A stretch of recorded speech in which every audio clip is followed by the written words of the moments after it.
Praise the Lord. எல்லோரும் நல்லா இருப்பீங்க நம்புகிறேன். இந்த மார்ச் மாதம் 2026 நம்ம என்ட்ராயிருக்கிறோம்.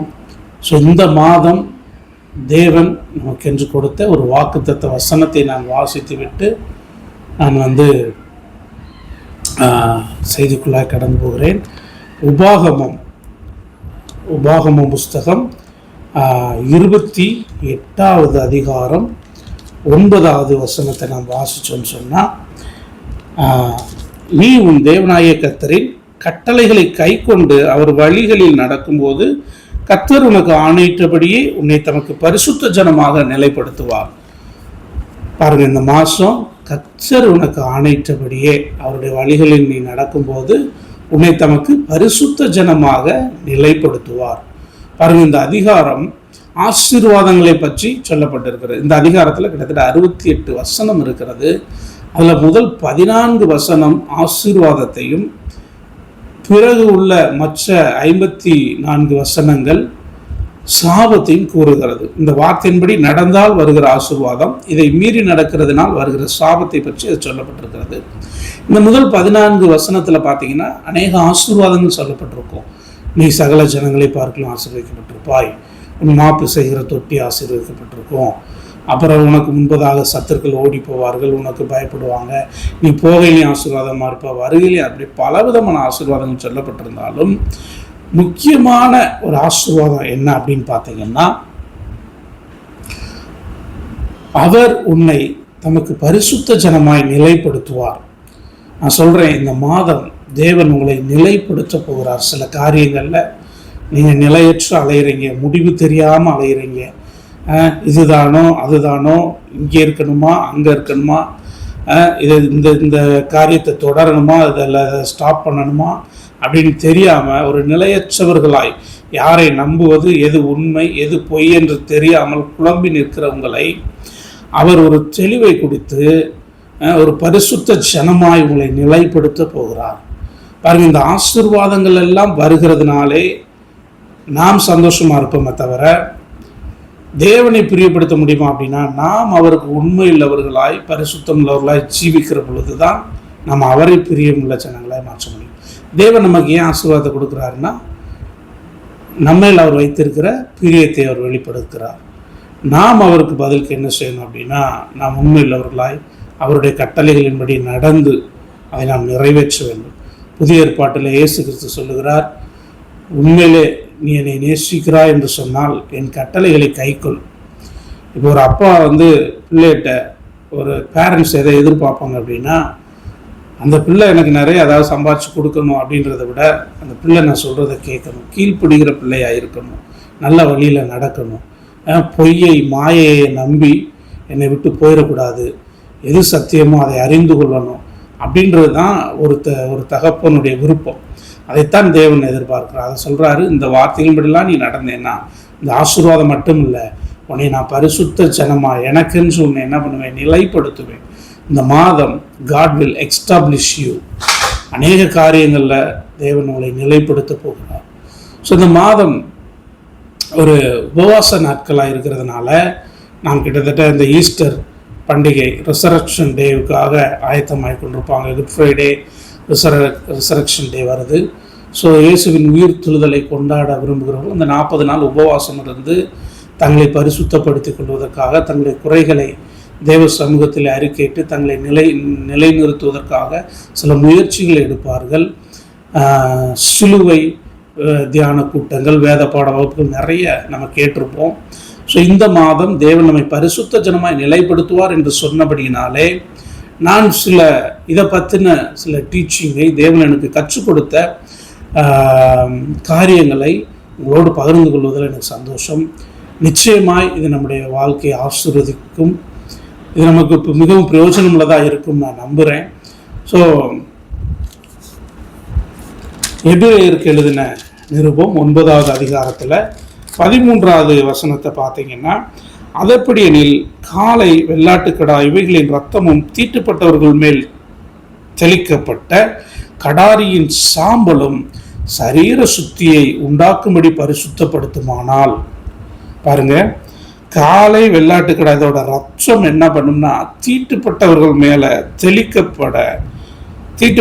மேல் தெளிக்கப்பட்ட கடாரியின் சாம்பலும் சரீர சுத்தியை உண்டாக்கும்படி நம்ம கேட்டிருப்போம், ஆண்டவருடைய ரத்தம், இந்த காளைகளின் ரத்தம் தான் பரிசுத்தப்படுத்தும் அப்படின்னு நமக்கு பழைய ஏற்பாடு காலத்தில் இருக்குது. அதனாலதான் இன்னைக்கு அதை இன்னமும் சில வழிபாடுகளில் பலி செலுத்துகிறார்கள். ஏன் பலி செலுத்துறாங்கன்னா, அந்த ரத்தம் நம்மை பரிசுத்தமாக்கும் அப்படின்ற ஒரு நம்பிக்கை, நம்முடைய பாவங்களை மன்னிக்கும், நாம் பலியாக வேண்டிய இடத்துல ஒரு மிருகம் பலியாகணும். இதை பழைய ஏற்பாட்டு காலத்தில் தேவன் துவங்கி வைத்த ஒரு காரியம். இதை நான் வாசிக்கும் போது என்னை ஆச்சரியப்படுத்தின ஒரு காரியம் என்ன அப்படின்னா, தீட்டுப்பட்டவர்கள் மேல் தெளிக்கப்பட்ட கடாரியின் சாம்பலும் சரீர சுத்தியை உண்டாக்கும்படி பரிசுத்தப்படுத்துமானால். அப்ப பாருங்க, ரத்தம் மட்டும் அங்கே தெளிக்கப்படலை, கடாரியின் சாம்பலும் ஒரு எரிக்கப்பட்டு சாம்பலான ஒரு மிருகத்தினுடைய ஒரு காரியமும் இந்த ஜனங்கள் மேல் தெளிக்கப்பட்டிருக்கிறது பரிசுத்தப்படுத்தும்படியாய். நம்ம இன்னைக்கு இதைத்தான் பார்க்க போறோம். ரத்தத்தை மட்டுமல்ல, இந்த கடாரியின் சாம்பல் எப்படி உண்டானது, அது எப்படி தீட்டுப்பட்டவர்களை பரிசுத்தப்படுத்தினது, அதுக்கும் இப்போ உள்ள காரியங்களுக்கும் என்ன சம்பந்தம் என்பதை நாம் அறிந்து கொள்ளலாம். சரி, அதுக்கு அடுத்த வசனம், நித்திய ஆவியினாலே கடாரியின் சாம்பலும் சரீர சுத்தி உண்டாக்கும்படி பரிசுத்தப்படுத்துமானால் நித்திய ஆவியினாலே தம்மை பழுதற்ற பலியாக தேவனுக்கு ஒப்பு கொடுத்த கிறிஸ்துவினுடைய ரத்தம் ஜீவனுள்ள தேவனுக்கு ஊழியம் செய்வதற்கு உங்கள் மனசாட்சியை செத்த கிரியைகள் அற சுத்திகரிப்பது எவ்வளவு நிச்சயம். பாருங்க, அது சரீரத்தை பரிசுத்தப்படுத்தும். நித்தியாவினாலே தம்மை பழுதற்ற பலியாக ஒப்பு கொடுத்த இயேசு கிறிஸ்துவினுடைய ரத்தம் என்ன செய்யும் அப்படின்னா, ஜீவனுள்ள தேவனுக்கு ஊழியம் செய்யும்படிக்கு உங்கள்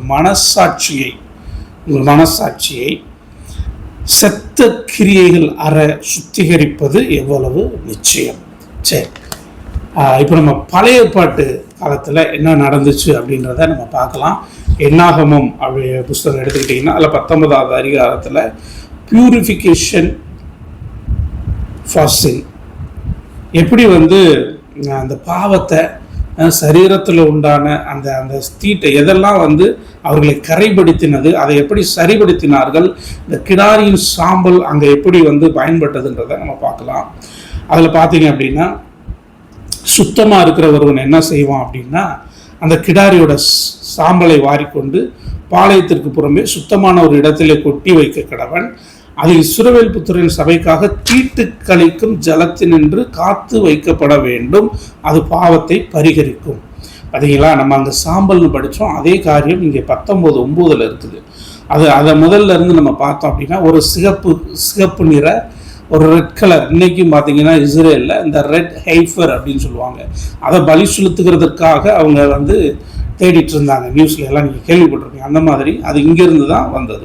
இந்த சிவப்பு கிடாரி எப்படி இருக்கணும்னா, ஃபர்ஸ்ட் பழுதற்றதாக இருக்கணும். ரெண்டாவது எப்படி இருக்கணும்னா, ஊனமில்லாததாக இருக்கணும். முதல்ல எந்த ஒரு பழுதும், ஒரு சின்ன ஒரு டிஃபெக்ட் கூட அதுக்கு இருக்கக்கூடாது. ரெண்டாவது அது ஏதோ ஒரு காலில் ஒரு ஊனமோ இல்லை கால் உடஞ்சோ நடக்க முடியாமலோ இல்லை அதுக்கு ஏதாவது எந்த ஒரு இதுவுமே இருக்கக்கூடாது. மூணாவது, நுகத்தடிக்கு உட்படாததுமாய் இஸ்ரவேலர்கள் கொண்டு வர வேண்டும். நுகத்தடி அதை என்ன செஞ்சிருக்கக்கூடாது, சுமத்தி இருக்கக்கூடாது. அது ஏதாவது நுகத்தடி அப்படின்னு மாடு எப்படி கழுத்தில் வண்டி இழுக்குது, அந்த மாதிரி எந்த வேலையும் அதை வாங்கியிருக்கக்கூடாது. ஒரு பலி செலுத்த போகிற ஒரு கிடாரி எப்படி இருக்கணும் அப்படின்னா, பழுதற்றதாக இருக்கணும், ஊனம் இல்லாததாக இருக்கணும். மூன்றாவது, நுகத்தடிக்கு உட்படாது, அடிமைத்தனத்துக்கு உட்படாததாய் இருக்கணும். ஓகே, இதை என்ன பண்ணுவாங்க அப்படின்னா, எலெயாசார் அப்படின்ற ஒரு ஆசாரியன் அந்த நாட்களில் இருந்தார். பாளையத்திற்கு புறம்பே கொண்டு போய் அதை என்ன செய்யணும், கொல்லணும். அதை கொல்லுகிற பொழுது இவர் பார்த்துட்டு இருப்பாரு. பின்பு அந்த ரத்தத்தை அந்த எலெயாசார் என்ன பண்ணுவார்னா, தன் விரலில் எடுத்து அதை ஆசரிப்பு கூடாரத்திற்கு எதிரே தெளிக்க வேண்டும். அவங்க பாளையத்துக்கு புறம்ப ஆசரிப்பு கூடாரத்துக்கு கிட்ட நிற்பாங்க. இந்த கிடாரியை அங்கே அவங்க கொன்று அந்த ரத்தத்தை எடுத்து ஆசரிப்பு கூடாரத்துக்கு ஏத்தாப்புல அப்படி அவர் தெளிப்பார். தெளித்த உடனே பின்பு கிடாரியை எலெயாசார் கண்களுக்கு முன்பாக ஒருவன் சுட்டரிக்க வேண்டும். அப்பொழுது எலெயாசார் என்னும் ஆசாரியன் கேதுரு கட்டை, நீங்கள் கவனமாக கவனிக்கணும், இந்த கிடாரியை என்ன செய்வாங்க அப்படின்னா, அந்த ரத்தத்தை எடுத்து தெளித்ததுக்கப்புறம் ஒருத்தர் அந்த மாம்சத்தை எடுத்து அதை சுட்டரிப்பார். அதை அக்கினியில் போடுவாங்க. அதை போடும்போது எலெயாசார் என்ன செய்வார் அப்படின்னா, கேதுரு கட்டைகளையும் ஈசோப்பையும் சிவப்பு நூலையும் எடுத்து கிடாரி எரிக்கப்படுகிற நெருப்பின் நடுவிலே போட கடவன். இப்போ இந்த எலெயாசார் எதுவும் செய்ய மாட்டார், கிடாரி வெட்டுறதை வேடிக்கை பார்ப்பார். அந்த ரத்தத்தை எடுத்து வெட்டின உடனே ஆசரிப்பு கூடாரத்துக்கு எதிராக அதை தெளிப்பார். தெளித்ததுக்கப்புறம் என்ன பண்ணுவார்னா, அந்த மாம்சத்தை அவங்க எரிப்பாங்க. எரிக்கும் போது எலெயாசார் என்ன பண்ணுவாங்கன்னா, கேதுரு கட்டைகள், இதைத்தான் நம்ம இன்னைக்கு தீர்க்க தரிசனமாக பார்க்க போகிறோம். கேதுரு கட்டைகளையும் ஈசோப்பையும் சிவப்பு நூலையும் எடுத்து கிடாரி எரிக்கப்படுகிற நெருப்பின் நடுவிலே போடுவார்கள். போடக்கடவன் செய்தானா, இதை போட்ட உடனே ஆசாரியனும் கிடாரியை எரித்தவனும் கிடாரியின் சாம்பலை வாரினவனும் தங்கள் வஸ்திரங்களை துவைக்க வேண்டும். இவர்கள் சாயங்காலம் மட்டும் தீட்டுப்பட்டிருக்க கடவர்கள். பாருங்க, இப்போ ஆசாரியன் எலெயாசார், கிடாரியை எரித்தவர்கள், கிடாரியின் சாம்பலை வாரி கொண்டு போய் வெளியில் ஒரு இடத்துல வைக்கணும். இவங்க 3 பேரும் அவங்க வஸ்திரத்தை தண்ணியில் வச்சுட்டு சாயங்காலம் வரைக்கும் அவங்க என்ன செய்யக்கூடாது, தீட்டுப்பட்டிருப்பாங்க. வேறு யாரையும் தொடரும். ஏன்னா அவங்க ஒரு காரியத்தை கொலை பண்ணிக்கிறாங்க, ஒரு மரித்த உடலை தொற்றுக்கிறாங்க. அதனால அவங்க என்ன செய்யணும் அப்படின்னா, சாயங்காலம் மட்டும் இருக்கணும். வேற ஒரு பிணத்தை தொடர்றவங்க எப்படி இருக்குன்னா 7 நாள் அளவும் தீட்டுப்பட்டிருப்பாங்க. இப்படி பல காரியங்கள், செத்த காரியங்கள் மனுஷனை தீட்டுப்படுத்தும். இன்னைக்கு சில பாவ வாழ்க்கையிலேருந்து நம்ம மீட்கப்பட்டு வந்திருப்போம். சில அடிமைத்தனங்கள், இன்னைக்கு பல காரியங்கள் இருக்குது. எல்லாமே ஒரு விதத்தில் ஒரு அடிமைத்தனத்துக்குள்ளே கொண்டு போகுது. குடிப்பழக்கம், ஸ்மோக்கிங், இப்படி பலவிதமான காரியங்கள் மனுஷனை அடிமைப்படுத்துகிறது. அதுலேருந்து வெளியில் வந்துட்டோம், அதெல்லாம் மனுஷனை தீட்டுப்படுத்துது. அதன் விளைவுகள், கான்சிக்வன்சஸும் அதில் இருக்குது. ஸோ அதுலேருந்து வெளியில் வந்தவங்க என்ன செய்யக்கூடாது அப்படின்னா, மறுபடியும் அதை என்ன செய்யக்கூடாது, இது பண்ணக்கூடாது. அதனால தான் அந்த கிடாரி முகத்தடிக்கு உட்பட்டிருக்கக்கூடாது, அடிமைத்தனத்துக்கு உட்பட்டிருக்கக்கூடாது. இது அடிமைத்தனத்திலிருந்தும் இப்படிப்பட்ட காரியங்கள்லேருந்தும் விடுதலை பண்ணுகிற ஒரு காரியம். சரி, அடுத்து, வெளியில் பட்டயத்தால் வெட்டுண்டவன் செத்தவன் மனித எலும்பு மற்றும் பிரேத குழியையாவது தொட்டவன் 7 நாள் தீட்டுப்பட்டிருக்க வேண்டும். பாருங்க, இதெல்லாம் ஒரு மனுஷனை தீட்டுப்படுத்துகிற காரியம். அவனுக்காக பாவத்தை பரிகரிக்கும் கிடாரியின் சாம்பலிலே இப்படிப்பட்ட காரியத்தை யாராவது செஞ்சுட்டா, வெளியில் பட்டயத்தில் வெட்டுப்பட்ட ஒருத்தனை யாராவது தொட்டுறாங்க, இல்லை செத்தவனை தொட்டுறாங்க, மனித எலும்புகளை தொடுறாங்க, பிரேத குழியை தொடுறாங்க, மரித்து போன காரியங்கள், இப்படிப்பட்ட காரியங்களை தொடுறவங்க அது தெரிஞ்சு தொடலாம், தெரியாமல் தொடலாம், ஒருத்தனை காப்பாற்றுறதுக்காக தொடலாம், இல்லை ஒருத்தரை அடக்கம் பண்ணிக்கல, எப்படி பண்ணியிருந்தாலும் அந்த மரித்த விஷயம் மனிதனை தீட்டுப்படுத்தும். இன்னைக்கு அதனால தான் நம்ம இந்த சடங்காச்சாரங்கள் தான் நம்ம இன்னைக்கு ஒரு இறந்த வீட்டுக்கு போயிட்டு நம்ம குளிச்சுட்டு உள்ளவர், இதெல்லாம் இதிலிருந்து வந்தது. ஸோ இப்படி இருக்கணும் அப்படின்னு தேவன் கட்டளை விடுறார். அப்படிப்பட்டவங்க என்ன செய்யணும் அப்படின்னா, அவனுக்காக பாவத்தை பறிகிற இந்த கிடாரியின் சாம்பல், இந்த கொலை செய்யப்பட்ட இந்த சுத்தமான பழுதற்றதும் ஊனமில்லாததும் நுகத்தடிக்கு உட்படாததுமான இந்த கிடாரியை என்ன செய்கிறாங்க, அதை கொன்று அந்த மாம்சத்தை எரித்து அதில் கேதுரு கட்டைகளையும் ஈசோப்பையும் சிவப்பு நூலையும் போட்டு எரித்து அதனால் வருகிற சாம்பலை எடுத்து ஒரு இடத்துல பரிசுத்தமாக அதை வச்சுருப்பாங்க. அந்த சாம்பலை என்ன செய்வாங்க அப்படின்னா, ஒரு பவுலில் எடுத்து அதன் மேல் ஊற்று ஜலம் வார்க்க வேண்டும். ஒரு சுத்தமான தண்ணீர் அதை ஊற்றி அதை என்ன பண்ணுவாங்க, சுத்தமான ஒருவன் ஈசோப்பை எடுத்து அந்த ஜலத்திலே தோய்த்து, ஒரு ஈசோப்புன்றது அது ஒரு செடி, ஒரு கொத்தமல்லி மாதிரி இருக்குன்னு வச்சுக்கோங்களேன். அதை என்ன பண்ணுவாங்கன்னா, இந்த ஜலத்தை நல்லா மிக்ஸ் பண்ணி அந்த ஈசோப்பு செடியை தொட்டு அப்படி தெளிப்பாங்க.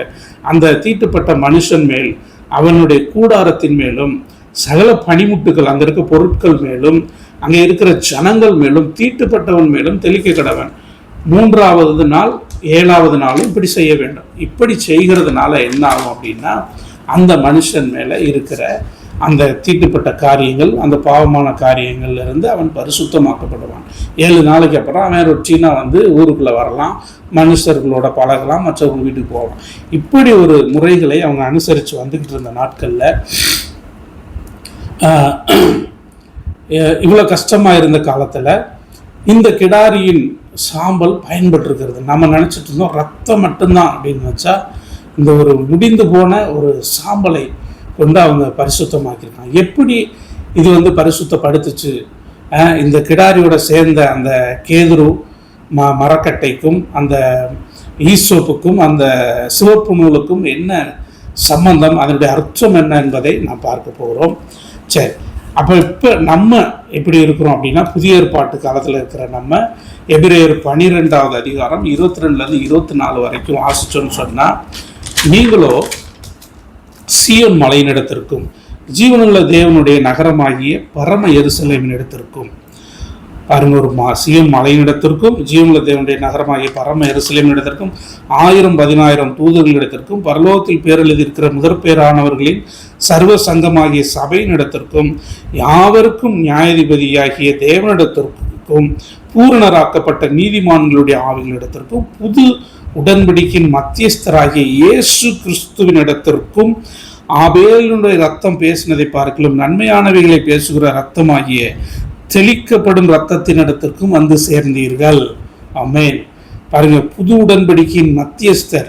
பழைய உடன்படிக்கையில் ரத்தமும் இருந்துச்சு, கிடாரியும் சாம்பலும் இருந்து அவங்க தெளிப்பாங்க. அது அந்த சாபம் அந்த தீட்டு நீங்கணும்னா 7 நாள் அவங்க பாளையத்துக்கு புறம்பு இருக்கணும். புதிய உடன்படிக்கையின் மத்தியஸ்தராக இயேசு கிறிஸ்துவனுடைய ரத்தம் என்ன செய்கிறது? அது தெளிக்கப்படும் ரத்தத்தின் இடத்திலே வந்து சேர்ந்தீர்கள். இன்றைக்கு இரவும் பகலும் ஆவிக்குரிய ரீதியாய் இயேசு கிறிஸ்துவினுடைய ரத்தம் நம்ம தெளிக்கப்பட்டு கொண்டிருக்கிறது, நம்மை பாதுகாத்து கொண்டிருக்கிறது. அப்பேற்பட்ட பாக்கியத்துக்குள்ள இப்போ வாழ்கிற நம்ம இருக்கிறோம். ஸோ இது நம்மை பரிசுத்தப்படுத்தும் அப்படின்னு சொல்லப்பட்டிருக்குது. சரி, இந்த கேதுரு கட்டை செடார் வுட் அப்படின்னு சொல்லுவாங்க. சரியா? இது எதை குறிக்கிறது அப்படின்றத நம்ம பார்ப்போம்.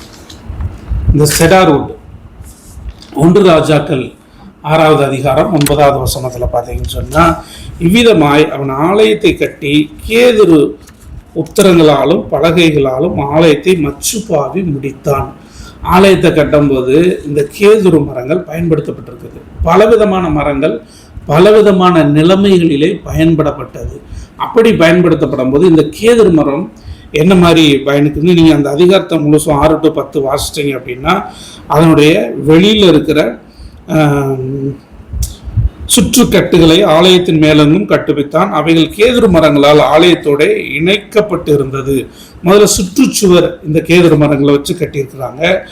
அப்பொழுது கர்த்தருடைய வார்த்தை சாலமோனுக்கு உண்டாயிற்று. ஆலயத்தில் உள்ள சுவர்களிலும் உட்புறத்தை தளம் தொடங்கி சுவர்களின் மேல் மச்சு மட்டும் கேதுரு படைகளால் மூடி இப்படி உட்புறத்தை மரவேலையாக்கி அப்படின்றது. இப்படி பல காரியங்களை இந்த கேதுரு மரத்தை கொண்டு தேவாலயத்துக்குள்ளே பயன்படுத்தி இருக்கிறாங்க. ஜன்னல்கள், நிலைகள், கதவுகள் எல்லாம் பார்த்தீங்க அப்படின்னா ஒலிவ மரத்தினால செஞ்சிருப்பாங்க. உடன்படிக்கை பெட்டியை பார்த்தீங்க அப்படின்னா சீத்தி மரத்தினால செஞ்சிருப்பாங்க. இந்த கேதுரு மரம் தேவ ஆலயத்தின் பணிக்காகவும் பலிபீடத்தையும் இந்த கேதுரு மரத்தால் தான் செஞ்சிருக்கிறாங்க.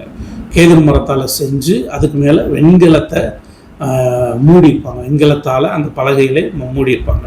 இப்படி தான் பலிபீடமும் செய்யப்பட்டது. அப்போ இந்த கேதுரு மரம் எங்கே பயன்படுத்தப்பட்டது அப்படின்னு சொன்னால்,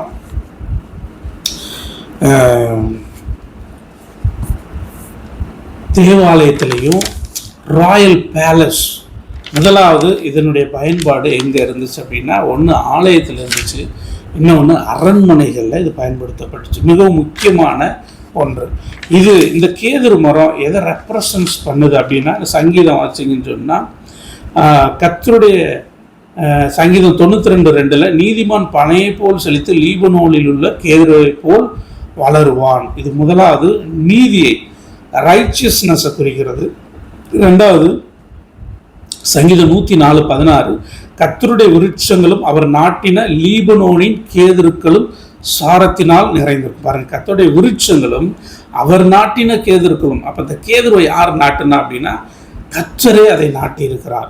அது சாரத்தினால் நிறைந்திருக்கும். உறுதி, ஸ்ட்ரென்த்தை குறிக்குது. மூணாவது பார்த்தீங்க, அந்த லேவியராகமம் 14:14 பார்த்தீங்கன்னா, இந்த கடாரியின் இதில் அது செலுத்தப்படுகிற அந்த கட்டை, அது வீட்டின் தோஷத்தை கழிக்கும் கேதுரு கட்டைகள் பயன்படுத்தப்பட்டன.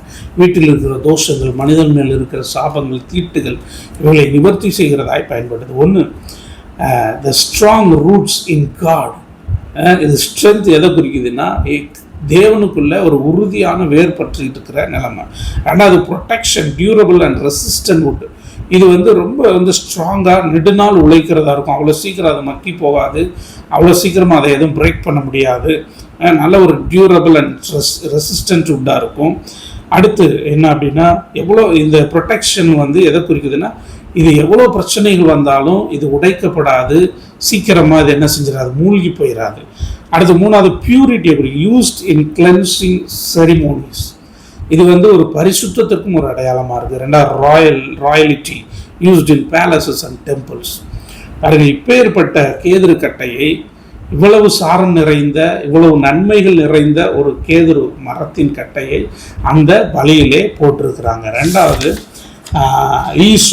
ஈசோப்பு கொழுந்துகளின் கொத்தை எடுத்து, யாத்திராகமத்தில் வாசிங்கன்னு சொன்னால் கொழுந்துகளின் கொத்தையை எடுத்து கிண்ணியில் இருக்கும் இரத்தத்தின் மேல் தோய்த்து அதில் இருக்கும் அந்த இரத்தத்தை வாசல் நிலைக்கால்கள் மேற்சட்டத்திலும் வாசலின் நிலைக்கால்கள் இரண்டிலும் தெளியுங்கள் அப்படின்னு சொன்னார்.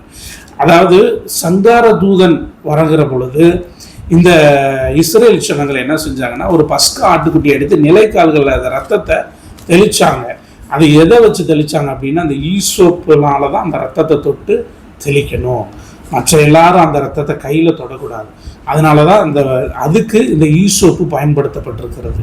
கிறிஸ்துவின் ரத்தத்தோடு அந்த பஸ்கா ஆட்டுக்குட்டின்றது புதிய ஏற்பாட்டு காலத்தில் நமக்கு இயேசு கிறிஸ்துவை குறிக்குது. அந்த ரத்தத்தை டச் பண்ணக்கூடிய அதோடு நெருங்கக்கூடிய, அதை தொடக்கூடிய அதிகாரம் யாருக்கு இருக்குன்னா இந்த ஈசோப்புக்கு இருக்குது. இந்த ஈசோப்பு எதை குறிக்குது அப்படின்னா பரிசுத்தத்தை குறிக்கிறது. சங்கீதம் 51:7 பார்த்தீங்கன்னா, நீர் என்னை ஈசோப்பினால் சுத்திகரியும், அப்பொழுது நான் சுத்தமாவேன் அப்படின்னு இருக்கும்.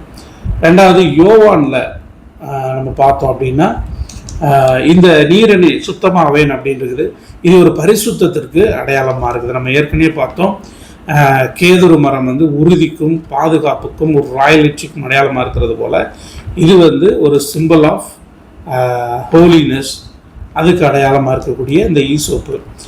புதிய ஏற்பாட்டில் பார்த்தோம், யோவான் 19:29-30 பார்த்தீங்க அப்படின்னு சொன்னால், காடி நிறைந்த பாத்திரம் அங்கே வைக்க, இயேசு கிறிஸ்து சிலுவையில் தொங்கும்போது ஒரு காடி நிறைந்த பாத்திரம் அங்கே பக்கத்தில் இருந்துச்சு. அவர்கள் கடற்காலான்றது பயங்கர கசப்பு அதிகமாக இருக்கக்கூடிய ஒரு பொருள். அதை என்ன பண்ணாங்க, இந்த காடி நிறைந்த பாத்திரத்தில் ஏற்கனவே கசப்புகள் இருக்கிற அந்த இடத்துல இந்த கடற்காலானையும் என்ன பண்ணுறாங்க, கலக்கி அதில் ஊற்றுறாங்க. பயங்கரமான கசப்பு. அப்படிப்பட்ட கசப்பு நிறைந்த ஒரு தண்ணீரை ஈசோப்பு தண்டிலே மாட்டி, அதை பாருங்க, அந்த ஈசோப்பு செடியை ஒரு தண்டில் ஒரு ஸ்டிக்கில் வந்து அதை மாட்டி அதை அதில் டிப் பண்ணி அந்த கசப்பு நிறைந்ததை அதை நினச்சி அவர் தாகமாக இருக்கேன்னு சொல்லும்போது அவர் வாயினிடத்திலே நீட்டி கொடுத்தார்கள். இயேசு காடியை வாங்கின பின்பு முடிந்தது என்று சொல்லி தலையை சாத்து ஆவியை கொடுத்தார். பாருங்க, இயேசு அந்த காடி என்ன செஞ்சாராம், வாங்கிட்டாராம். அதை டேஸ்ட் பார்க்குறாரு. தாகமாக இருக்கும்போது ஒரு கசப்பான விஷயத்தை கொடுத்தா நம்ம நம்மளால் குடிக்க முடியுமா? துப்பிட மாட்டோமா? சாப்பாட்டில் கொஞ்சம் உப்பு இல்லைன்னா நம்ம சாப்பிட்றோமா? அந்த டேஸ்ட் நமக்கு தேவை. தாகமாக இருக்கும்போது தண்ணி தேவை. ஆனால் அவர் ஜீவன் போகிற ஒரு நிலைமை, அவர் எந்த தப்பும் செய்யலை, எந்த பாவம் செய்யலை. ஒரு கொடுமையான ஒரு பாவிக்கு கொடுக்கப்படுகிற தண்டனை அவர் நமக்காக அனுபவித்தார். சிலுவையில் உயிர் போகிற நேரத்தில் உடம்புல ஒரு சொட்டு தண்ணி இல்லை, ரத்தம் இல்லை. ஆனால் கடைசியாக கொஞ்சம் கொடுங்கடா, தாகமாக இருக்கேன்னு கேட்கும்போது அந்த ஈசோப்பு தண்டில் நினச்சி காடியை கொடுக்குறாங்க. இதே ஈசோப்பு தண்டத்தில் அவர் ரத்தத்தை நினைத்து நம்மை பாதுகாத்தார். ஆனால் அவருக்கு கடைசி நேரத்தில் அந்த கசப்பை கொடுத்தார்கள். அதை வாங்கிட்டு அவர் என்ன சொல்கிறார், முடிந்ததுன்னு சொல்லி தன் தலையை சாய்த்து ஆவியை ஒப்பு கொடுத்தார். ஏன் முடிந்ததுன்றார்னா, இதுக்கு முன்னாடி மிருகங்களின் ரத்தமும் ஈசோப்பும் இவர்களை பரிசுத்த பயன்படுத்தினது. இனி இவர்கள் பலி செலுத்த தேவையில்லை, இனி இவங்க கஷ்டப்பட தேவையில்லை. என்னுடைய மரணம், என்னுடைய ரத்தம் இவர்களுக்கு நித்திய பலியாய் நித்திய ஆசீர்வாதமாய் மாறப்போகிறது. அதைத்தான் அவர் முடிந்தது அப்படின்னு சொல்லி சிலுவையில் அதை முடித்து வைக்கிறார். மூன்றாவது அந்த சிவப்பு நூல் பார்த்தோம் இல்லையா, அந்த ஸ்கார்லெட் வூல் அப்படின்னு சொல்லுவாங்க. அந்த ஸ்கார்லெட் யான் கிளென்சிங் ரிச்சுவல்ஸ், இதுவும் அந்த இதோடு இணைக்கப்பட்டது. சரிதானா? இது வந்து ஃபஸ்ட்டு நம்ம பார்த்தோம், ஒரு ரைச்சஸ்னஸ் பார்த்தோம். ரெண்டாவது இந்த ஈசோப்பு பாதுகாப்பாக இருக்கிறதுனால இது வந்து ஒரு ரெடம்ஷன், ஒரு மீட்புக்கு அடையாளமாக இருக்கிறது. மூணாவது இந்த ஸ்கார்லெட் யான் என்ன செஞ்சாங்க, அதையும் போட்டாங்க. அதையும் போட்டாங்க அப்படின்னா இது வந்து ஒரு ரெஸ்டரேஷனுக்கு அடையாளமாக இருக்கிறது. சரியா? ஏசாயா வாசிங்க அப்படின்னு சொன்னால், ஏசாயா 1:18 உங்களுடைய பாவம் எவ்வளவு சிவேர் என்று இருந்தாலும் அதை என்ன செய்யுமா, டீப் அண்ட் விசிபிள். உங்களுடைய பாவம் வெளிப்படையாக, இந்த தீட்டு கரையற்ற காரியம் வெளிப்படையாக எல்லாருக்கும் தெரிகிற மாதிரி இருந்தாலும், சிகப்பாக அது அப்படி இருந்தாலும் அவருடைய ரத்தம் என்ன செய்யுது? God's forgiveness makes is pure. அவருடைய அந்த ரத்தம் என்ன பண்ணுகிறது அப்படின்னா உங்களை பரிசுத்தப்படுத்துகிறது. அந்த உங்கள் சிவேர் என்று இருக்கிற உங்கள் பாவம் ஒரு காரியம், அதனால் வர கான்சிக்வன்சஸ், ஏதோ ஒரு ஆக்சிடென்ட் இன்னைக்கு ஆகுது அப்படின்னா பிளட்டு தான் நமக்கு வருது, அது சகப்பாக இருக்குது. இப்படிப்பட்ட நம்முடைய பாவங்கள் வெளிப்படையாய் அது ஒரு பரிசுத்தமான ஒரு துணியிலேயோ ஒரு இடத்துல படும்போது அது கரையாய் மாறுகிறது. இதை இந்த இயேசுவின் ரத்தம் என்ன செய்யுது அப்படின்னா அது நம்ம மேலே வந்து நம்முடைய பாவங்களை அது கழுவி நம்மளை பரிசுத்தமுள்ளவர்களாய் மாற்றுகிறது. அதனால தான் ஈசோப்புலால் என்னை கழுவும், நான் உறைந்த மலையைப் போல பனியைப் போல வெண்மையாவேன். உங்களுடைய பாவத்தை பரிசுத்தப்படுத்துகிற ஒரு காரியம். அதுக்கு அடையாளம் அந்த இயேசுவின் ரத்தத்துக்கு அடையாளமாக தான் அந்த சிவப்பு நூலை அதில் போட்டாங்க. ஸோ அடுத்து யோசுவாவில் வாசிச்சோன்னா ராகேல் தன்னை காப்பாற்றி கொள்ளும்படிக்கு ஒரு அடையாளத்தை கொடுத்தாங்க. என்ன செஞ்சாங்கன்னா, நீங்கள் எங்கள் தேசத்தை அழிக்க வரும்போது அந்த எரிகோவின் மதிலில் குடியிருந்த அந்த பெண், ராகாப், அந்த பெண் என்ன செஞ்சாங்க அப்படின்னா ஒரு சிவப்பு நூலை ஜன்னலிலே கட்டி தொங்க விட்டாங்க. யோசுவாவும் அவன் சேனையும் அவங்கள அழிக்கணும், அந்த பட்டணத்தாரை அழிக்கணும்னு கடவுள் மொத்தமாக எல்லாரையும் அழிக்க சொல்லி கட்டளையிட்டார். இந்த பெண் மட்டும் என்ன செஞ்சாங்கன்னா அவங்க வேவு பார்க்க போகும்போது அவங்களுக்கு உதவி செய்வாங்க, அவங்க ஜீவனை காப்பாற்றுவாங்க. அவங்களுக்கு எந்த நம்பிக்கையில் காப்பாற்றுவாங்கன்னா இந்த தேவன் மேலே இருக்கிற நம்பிக்கையில், இந்த ஆண்டவர் மேலே இருக்கிற நம்பிக்கையில் அவர்கள் காப்பாற்றுகிறார். அதனால அந்த சிவப்பு நூலை தொங்க விட்டு, நீங்கள் இந்த சிவப்பு நூலை பார்க்கும்போது என் வீட்டை நீங்கள் என்ன செய்யக்கூடாது? அழிக்கக்கூடாது. ஒரு பாதுகாப்புக்கு அது அடையாளமாக இருந்துச்சு. இயேசுவின் ரத்தம் உங்களை பாதுகாக்கும், உங்களை பரிசுத்தப்படுத்தும். உங்களை எப்பேற்பட்ட பாவமாக இருந்தாலும் அதிலிருந்து உங்களை கரைதறியற்றவர்களாய் அது மாற்றுகிறது. மாற்றி இந்த 3 காரியம். ஒன்று செடார் வுட். இப்போ ஒரு மரம், அது ஒரு மரக்கட்டை.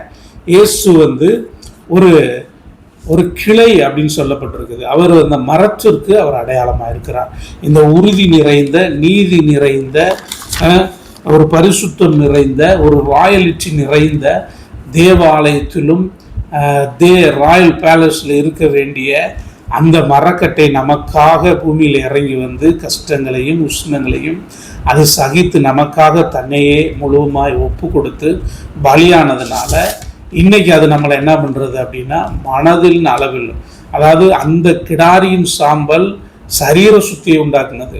ஆனால் இந்த இயேசுவின் ரத்தம், இவருடைய பலி நம்முடைய இருதயத்தின் மனசாட்சி செத்த கிரிகளை சுத்திகரிக்க அது உண்மையுள்ளதாக இருக்கிறது. 2வது ஈசோப்பு அப்படின்னா அது பரிசுத்தத்திற்கு அடையாளமாக இருக்கிறது. பரிசுத்தம், ரிப்பெண்டன்ஸ், இன்னர் கிளென்சிங், ஃபர்கிவ்னஸ், இதுவும் இயேசு கிறிஸ்துவால் மட்டும்தான் முடியும். அவர் பூமியில் வாழ்கிற நாளிலேயே பாவிகளை மன்னிக்க அவர் அதிகாரம் பெற்றிருந்தார். மனம் திரும்புங்கள் என்று பிரசங்கம் பண்ணினார். அவரிடத்திலே பரிசுத்தம், மனசுக்குள்ள இன்னர் கிளென்சிங், அதாவது வெளிப்புறமான தோற்றத்தில் பரிசுத்தம் அல்ல, இருதயத்தில் காணப்படுகிற பரிசுத்தையும் அவர் நமக்கு போதித்தார். இந்த ஈசோப்பும் கிறிஸ்துவுக்கு அடையாளம் உள்ளதுதான். ஸ்கார்லெட் யான், ஸ்கார்லெட் வூல், இது எல்லாமே சிவப்பு நிறமான அந்த நூல். அந்த நூலும் ஒரு ஜீவனை அழிவிலிருந்து காப்பாற்றியிருக்கிறது. அதையும் சேர்த்து அந்த கிடாரியோடு போட்டு அந்த தண்ணீர் அவர்கள் பரிசுத்தத்துக்காக அதை பயன்படுத்தினார்கள். இது வந்து டீப் அண்ட் ஸ்டெயின், எவ்வளவு ஆழமான, வெளியே வர முடியாத, எவ்வளவு டீப்பான காரியமாக இருந்தாலும் இந்த ரத்தம் உங்களை பரிசுத்தப்படுத்தும். Blood of sacrifice, redemption and salvation, royal dignity, அது உங்களுக்கு மறுபடியும் ஒரு மகிமையுள்ள வாழ்க்கையை கொடுக்கும். சரி, இதை பெரும்பாலும் எங்கே பயன்படுத்துவாங்க இந்த ரெட் கலர் யான் அப்படின்னா the royal and sacred use அப்படின்வாங்க. அதாவது நீங்கள் யாத்திராமம் 26, 28 அந்த 2 அதிகாரத்தில் பார்த்தீங்க அப்படின்னா ஒரு தேவ பெட்டி இருக்கிற இடத்துல, உடன்படிக்கை பெட்டி இருக்கிற இடத்துல ஒரு கூடாரத்தை செய்கிற பொழுது அந்த தொங்கு திரைகள், அதை சுற்றிலும் திரைகளால் செய்யப்பட்டிருந்த பயன்படுத்தப்பட்ட அந்த திரைகள் சிவப்பு நிறமுள்ள இந்த நூலினால் செய்யப்பட்டது. ஸோ தேவாலயத்தை சுற்றிலும் நெருக்கமாக இருக்கிற ஒரு காரியம். எப்படி கேதுரு கட்டை அந்த பலியோடு நெருங்கி இருந்தது, ஈசோப்பும் அந்த நாட்களிலிருந்து இந்த நாட்கள் வரைக்கும் அந்த இரத்தத்தோடு இசைந்திருந்தது. இந்த ரெட் கலர் காரியமும் தேவாலயத்தோடு இறங்கி இருக்குது. ஸோ நிச்சயமாய் இந்த காரியம் எப்படி பழைய ஏற்பாட்டில் இருந்துச்சோ அதே போல் இது மொத்தமும் சேர்ந்த முழு உருவமாய் இன்றைக்கு இயேசு கிறிஸ்து உங்களுக்காகவும் எனக்காகவும் அவர் பலியாகி இருக்கிறார். ஸோ அந்த உபவாச நாட்களில் நாம் இதை நினைவு கூர்ந்து, அவருடைய தியாகத்தை நினைவு கூர்ந்து, அவர் செய்த மகிமையான காரியங்களை நினைவு கூர்ந்து, நீதியுள்ளவர்களாய் பரிசுத்தம் உள்ளவர்களாய் ஆண்டவருடைய இரத்தத்தை அவருடைய கிருபையை சார்ந்து கொள்வர்களாய் இருப்போம் என்று சொன்னால் அவர் மேல்மேலும் நம்மை ஆசீர்வதிப்பார். அவர் தமக்கு சொந்த ஜனமாய் பரிசுத்தமுள்ள ஜனமாய் உங்களை நிலைப்படுத்துவார். அவர் பரிசுத்தமுள்ள ஜனமாக நிலைப்படுத்தினார்னா மற்ற எல்லாம் உங்களை தேடி வரும். மற்ற எல்லா நன்மைகளும் ஆசீர்வாதங்களும் உங்களை பின்தொடர்ந்து வரும். ஆனால் ஆசீர்வாதங்களை நீங்கள் பின்தொடர்ந்து போனீங்கன்னா மேன்மையானவர்களை நீங்கள் இழந்து போவீர்கள். ஸோ மேன்மையான கிறிஸ்துவை இந்த உபவாச நாட்களில் நீங்கள் தொடருங்க, அவரை பற்றி கொள்ளுங்கள். கர்த்தர் உங்களை ஆசீர்வதிப்பார். எபிரேயர் 9:12-14 ஒரு வசனத்தை மட்டும் நான் வாசிக்கிறேன். வெள்ளாட்டுக்கடா இளங்காளைகளுடைய இரத்தத்தினாலே அல்ல, தம்முடைய சொந்த இரத்தத்தினாலே ஒரே தரம் மகாபரிசுத்த ஸ்தலத்திலே பிரவேசித்து நித்திய மீட்பை உண்டு பண்ணினார். பாருங்க, வெள்ளாட்டுக்கடா இளங்காலை விழுந்த இரத்தத்தினால அவர் நம்மளை இது பண்ணலை.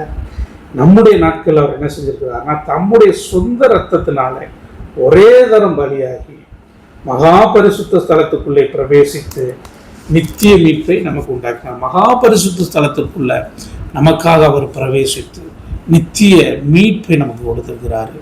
ரைச்சஸ்னஸ் சொன்னேன், ரெஸ்டரேஷன் சொன்னேன், ரிடம்ஷன் சொல்லியிருக்கிறேன். ரைச்சஸ்னஸ்ன்றது நீதி, அவருடைய நீதியை நமக்கு தந்திருக்கிறார். ரெஸ்டரேஷன் இழந்து போன எல்லாவற்றையும் மறுபடியும் பெற்றுக்கொள்ளுதல். ரெடம்ஷன் அப்படின்றது மீட்பு. உங்களுடைய ஆத்துமாவை நரக அக்கினியிலிருந்து, அழிவிலிருந்து, நித்திய மரணத்திலிருந்து அவர் மீட்க உண்மையில் அவர் அதற்காகவே மரணத்தை ருசி பார்த்திருக்கிறார். கர்த்தர் உங்களை ஆசீர்வதிப்பார். God bless you.